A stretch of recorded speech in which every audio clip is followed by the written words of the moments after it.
সামনে রয়েছে মহান রব্বুল আলামিনের মহাপবিত্র বিধান সলাতুল জুমা। জুমার নামাজ পড়ার লক্ষ্য নিয়ে আমাদেরকে বসার তৌফিক প্রদান করেছেন। এজন্য আমরা সকলেই খুশি হয়ে আল্লাহ তাআলার দরবারে শুকরিয়া আদায় করি। সকলে বলি আলহামদুলিল্লাহ। আল্লাহ পাক রব্বুল আলামিন কোরআনে হাকিমের মধ্যে ইরশাদ করেন, লা ইন শাকারতুম লা আযীদান্নাকুম লা ইন শাকারতুম লা আযীদান্নাকুম ওয়া লা ইন কাফারতুম ইন্না আযাবি লাশাদীদ। আল্লাহ পাক রব্বুল আলামিন বলেন, ও দুনিয়াবাসী, তোমাদের উপরে আমি আল্লাহ তাআলার পক্ষ থেকে যে নিয়ামত প্রদান করেছি তার প্রতি তুমি শুকরিয়া আদায় করো। যদি শুকরিয়া আদায় করো, আমি আল্লাহ তোমাদের প্রতি আরো নিয়ামতকে বাড়াইয়া দিব। ওয়ালা ইন কাফারতুম ইন্না আযাবি লাশাদীদ। আর যদি শুকরিয়া আদায় না করো, তাহলে মনে রাখো তোমার রবের আযাব বড় কঠিন। তোমার রবের ধরা বড় কঠিন ধরা। রব যদি ধরে, সারা পৃথিবীর শক্তি মিলিয়াও তাকে রবের হাত থেকে ছাড়াইতে পারবে না। রব যদি কাউকে ধরে, আল্লাহর হাত থেকে ফিরানোর মতো, বাঁচানোর মতো তাগত সারা দুনিয়াবাসীর সকল শক্তি একত্র করলেও আল্লাহ তাআলার ধরা থেকে বাঁচানো সম্ভব না। কি বলেন, বাঁচানো সম্ভব? কোনো দিন সম্ভব না। এজন্য আল্লাহ পাক রব্বুল আলামিনের নিয়ামতের প্রতি শুকরিয়া বেশি বেশি আদায় করতে হবে। শুকরিয়া আদায় করলে রব খুশি হয়। সৃষ্টিকর্তা, পালনকর্তা, রিজিক দাতা, বিধান দাতা যিনি, তিনি বান্দাবান্দি যদি শুকরিয়া আদায় করে, আল্লাহ খুশি হয়ে যায়।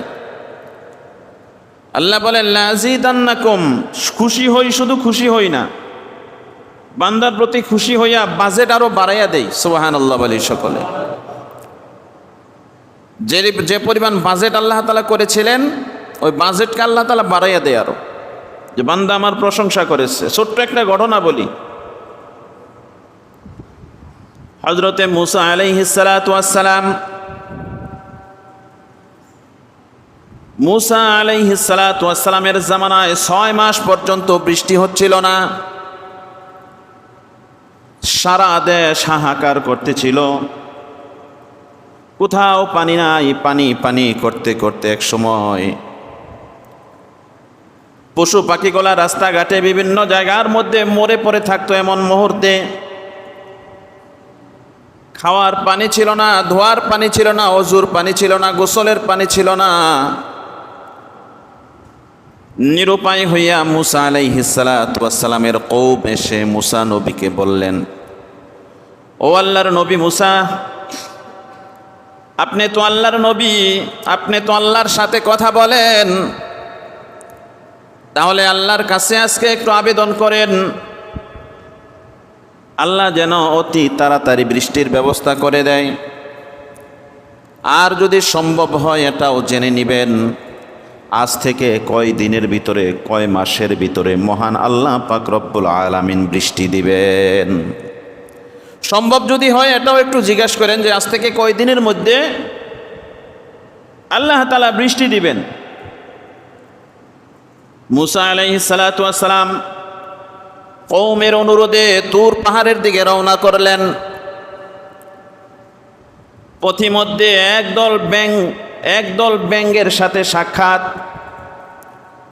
মূসা আলাইহিস সালাতু ওয়াস সালামকে দেখার পর ব্যাঙের দল মূসা নবীকে সালাম দেয়, আসসালাতু আসসালামু আলাইকা ইয়া মূসা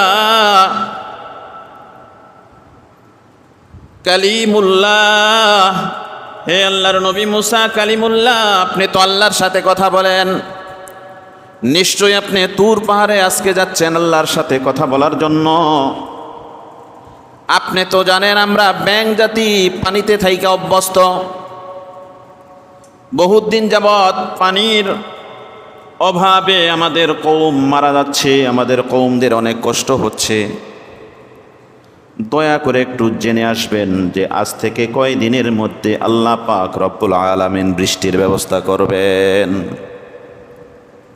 আজ থেকে কয় দিনের মধ্যে আল্লাহ তাআলা বৃষ্টি দিবেন, কয় দিন পরে বৃষ্টি দিবেন। মুসা আলাইহিস সালাতু ওয়াস সালাম ব্যাং জাতিকে বলে দিলেন, আচ্ছা ঠিক আছে, তোমাদের আবেদন আল্লাহ তাআলার কাছে জানানো হবে, তোমাদের এই মেসেজ আল্লাহ তাআলার কাছে পৌঁছে দেওয়া হবে। আল্লাহ পাক রব্বুল আলামিন কি বলেন তোমাদেরকে আবার জানিয়ে দেওয়া হবে। মুসা আলাইহিস সালাতু ওয়াস সালাম তুর পাহাড়ে আরোহণ করার পর আল্লাহ তাআলাকে জিজ্ঞেস করলেন, ও মওলা কারীম, পানির অভাবে পশু পাখি মারা যাচ্ছে, কওমরা পাগল হয়ে, কওমরা অতিষ্ঠ হয়ে, দিশেহারা হয়ে আমার কাছে এসেছে আপনার কাছে ফরিয়াদ করার জন্য, আপনি তাড়াতাড়ি বৃষ্টির ব্যবস্থা করেন। এবং পথিমধ্যে ব্যাঙের কওম, ব্যাঙের দল আমাকে জানতে বললেন আজ থেকে কয় দিনের মধ্যে বৃষ্টি দিবেন। আল্লাহ পাক রব্বুল আলামিন এখানে কিছু মাহজুফ রেখে কিছু হজফ করে মুসা নবীকে আল্লাহ তাআলা জানিয়ে দিলেন আপনার কওম এবং ওই ব্যাঙের দলের মাঝে আপনি খবর রটাইয়ে দেন, খবর পৌঁছায় দেন, আজ থেকে 6 মাসের ভিতরেই আমি আল্লাহ তাআলা বৃষ্টি প্রদান করব। সুবহানাল্লাহ। কয় মাস? 6 মাস কি কম? এই যে 3-4 দিন ছিল না, গরম ছিল না 3-4 দিন, কোনো জায়গায় যে শান্তি পাওয়া যায় না। ঘরে শান্তি নাই, বাইরে শান্তি নাই, গাছতলায় গেলে বাতাস নাই, টিনের ঘরেও শান্তি নাই, বিল্ডিং ঘরেও শান্তি নাই, কোথাও শান্তি নাই, অশান্তি, গরমের কারণে অতিষ্ঠ। এমন গরম যদি আরো কিছুদিন থাকতো তাহলে অবস্থা কঠিন হয়ে যাইতো না? বলেন তো দেখি।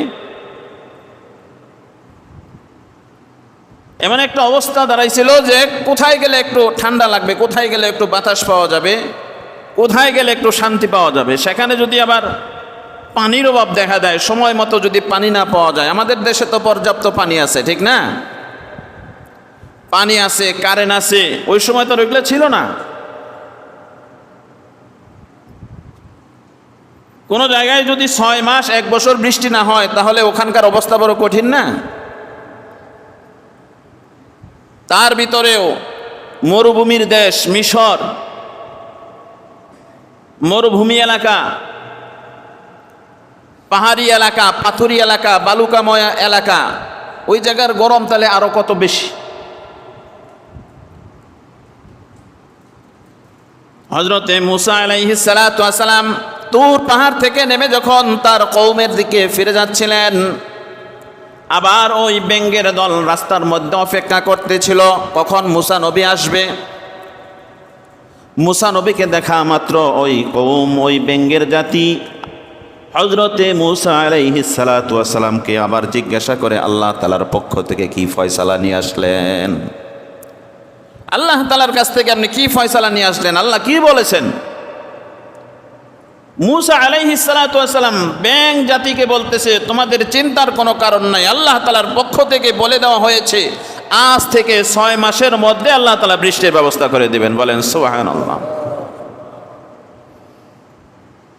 আমাদের এই 2-3 দিন আগে যে অবস্থাটা হয়েছিল, আবহাওয়াবিদ যদি বলতেন যে 6 মাসের মধ্যে কোনো বৃষ্টির আশঙ্কা নাই, আমরা কি শুকরিয়া আদায় করতাম না লাভ দিয়া পইরা যায় মরার উপক্রম হয়ে যাইতাম? ঠিক না?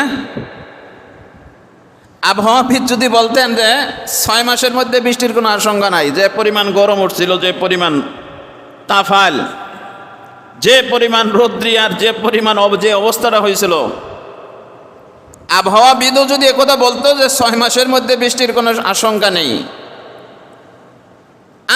আমার তো মনে হয় যে আমার জবান থেকে তখন শুকরিয়া বের হতো না, ঠিক না? এ কথা কেউ বলতাম না আলহামদুলিল্লাহ আল্লাহ তো দিবেন, এ কথা তো বলছেন, আল্লাহ তো না করে নাই যে দিবেন না। এটা আমার মতো লোকের জবান থেকে তখন কি বের হতো না? শুকরিয়া বের হতো না, আলহামদুলিল্লাহ এটা বের হতো না। কেননা আমাদের ইমানি পাওয়ার, ইমানি তেজ এটি একেবারেই নিম্ন স্তরের। নাই এটা বলা যাবে না যে ইমান নাই, ইমান না থাকলে তো মসজিদে আসতেন না বা আসতাম না, ঠিক না? ইমান আছে বিদায় জুমার নামাজ পড়ার জন্য আল্লাহ তাআলা আমাদেরকে আনছেন, আমরা আসছি। ইমান নাই এ কথা বলবো না, আছে। তবে ওই পরিমাণ ইমান নাই যে পরিমাণ ইমান থাকলে যেমন বিপদের মুহূর্তে, কঠিন সময়ে 6 মাস পরে বৃষ্টি দিবেন, 6 মাস টাইম নিছেন, ওই মুহূর্তে আমাদের জবান থেকে শুকরিয়া বের হবে না। আপনারা জানেন হজরতে আইয়ুব আলাইহিস সালাতু ওয়াস সালামের নাম শোনেন নাই? আইয়ুব নবীর নাম শোনেন নাই? মুরব্বী মাইসে তো বেশি শুনছে, কারণ আইয়ুব নবীর নামে তো গানও গাইছে মানুষে আগে, ঠিক না? হ্যাঁ, আইয়ুব আলাইহিস সালাতু ওয়াস সালামের নামে গানও, প্রেম করেছে আইয়ুব নবী, যার প্রেমে জুলেখা বিবি গো, না না রহিমা বিবি। তো যাই হোক, হজরতে আইয়ুব আলাইহিস সালাতু ওয়াস সালাম যখন তেনার সমস্ত শরীর মাথা থেকে নিয়ে পায়ের পাতা পর্যন্ত যখন ওই প্লেগ রোগে আক্রান্ত হইয়া সমস্ত শরীর ঘা ভরে গেছে, ঠিক তেমন সময় আল্লাহ পাক রব্বুল আলামিন হজরতে আইয়ুব আলাইহিস সালাতু ওয়াস সালামকে সালাম দিয়া জিজ্ঞাসা করে, হে আমার আইয়ুব, কি অবস্থা, কেমন আছো, তুমি কেমন আছো? আল্লাহ জিজ্ঞায় হজরত আইয়ুব আলাইহিস সালাতু ওয়াস সালামকে। কখন জিজ্ঞায়? যখন তিনি মাথা থেকে পায়ের পাতা পর্যন্ত রোগাক্রান্ত, এক গ্রাম থেকে মানুষে বের করে দিছে, জঙ্গলের মধ্যে ঝুপড়ির নিচে, লোকালয়ের বাহিরে, শরীর থেকে গন্ধ বের হয়, যেটা যে সমস্ত যে রোগটাকে একসময় মানুষের মহামারী মনে করত। একসময় আমাদের দেশে মুরব্বীদের মুখে শুনি, ডায়রিয়া বা কলেরা রোগ যদি হইতো তাহলে তাদের বাড়ির আশেপাশে লোকজন যাইতো না, এমন একটা সময় ছিল না? এমন একটা সময় ছিল, ছোঁয়াছুঁই মনে করা হয়তো রোগগুলা ছোঁয়াছুঁই। আসলে ছোঁয়াছুঁই বলতে কোনো রোগ নাই, জি, করোনার সময়ে যেমনটা হয়েছিল। কিন্তু হাদিস বলে ছোঁয়াছুঁই কোনো রোগ নাই, কোনো রোগকে ছোঁয়াছুঁই মনে করা গুনাহের কাজ। তো এমন মুহূর্তে হজরতে আইয়ুব আলাইহিস সালাতু ওয়াস সালামকে আল্লাহ জিজ্ঞাসা করে, হে আইয়ুব, ঘর থেকে বের করে দিছে, এলাকা থেকে বের করে দিছে, জঙ্গলে যায় আশ্রয় নইছে, ওখানে জিজ্ঞাসা করে। তাহলে সাধারণ মানুষ হইলে মুখদা অটোমেটিকভাবে বের হয়ে যেত, আল্লাহ আপনি কি আমার সাথে মস্কারা করতেছেন? নাউজুবিল্লাহ মিন যালিক। কথাটা এমন না, এমন হওয়ার কথা না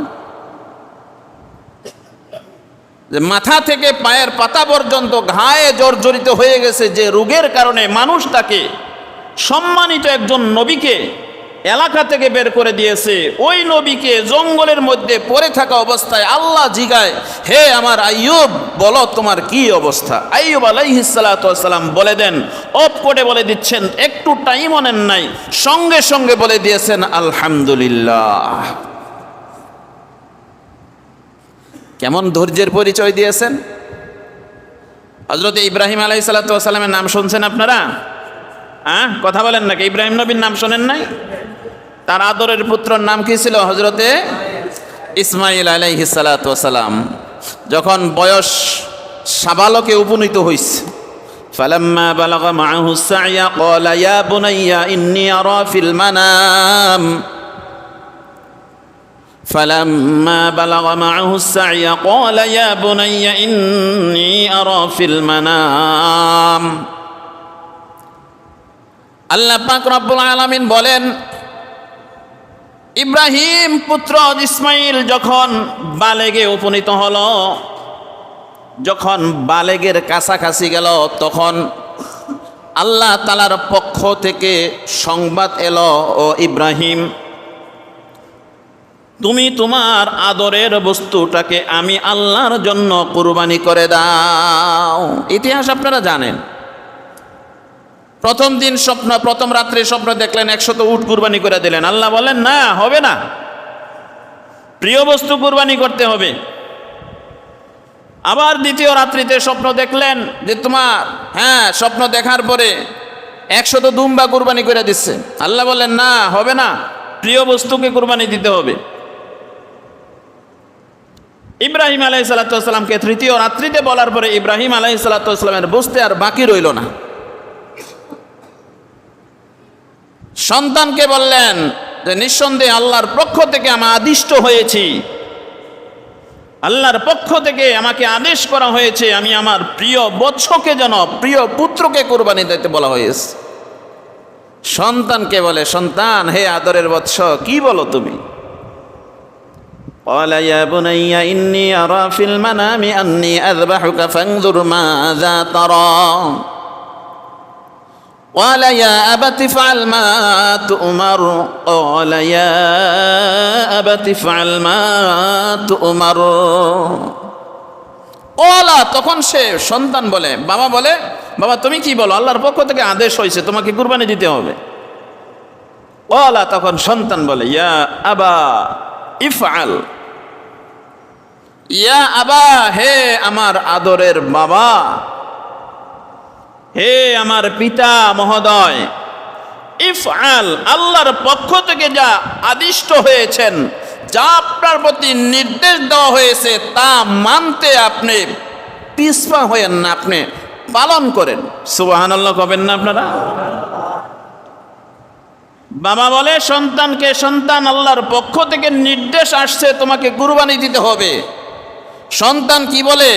ক্বালা ইয়া আবা ইফআল তিফআল, হে আব্বা, আল্লাহর পক্ষ থেকে যা আদিষ্ট হয়েছেন, যা আদেশ করা হয়েছে তা অক্ষরে অক্ষরে আপনি পালন করেন। ভয় নেই, সন্তানের মধ্যে একটু ভয়ও নেই, একটু দ্বিধাবোধ নেই, একটু গরিমসি নেই।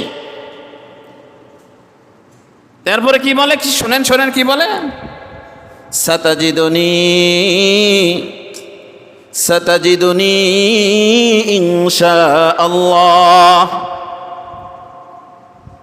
সাতাজিদুনি ইনশাআল্লাহ, সাতাজিদুনি ইনশাআল্লাহু মিনাস সাবিরিন। আল্লাহু আকবার বলেন সবাই।